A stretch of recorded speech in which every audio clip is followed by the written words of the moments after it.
The institutional element of it is the fact that the player was exposed to certain situations, and the institution he was in, that has a duty of care over him as effectively, I guess, an employee, did not provide him with the support that he needed at all stages. It's a problem in the locker room, it's a problem on the training ground, it's a problem in the boardroom, in the case of this, right? And whether or not we think that that's happening everywhere, in every club, in every sport, in every single player who isn't white, is one thing, but to recognise that there are instances that have happened time and time again, and more are becoming apparent as people feel more confident and able to come forward, which I think is a really good development recently.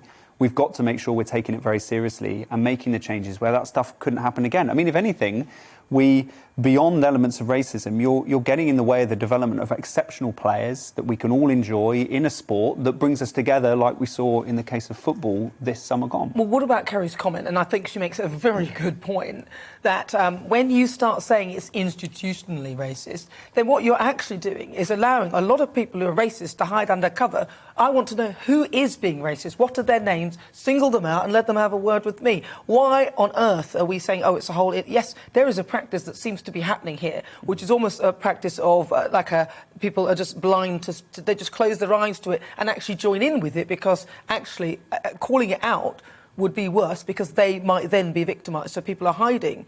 But it is a culture, but I wouldn't say that it would be an institution, because there are individuals doing it.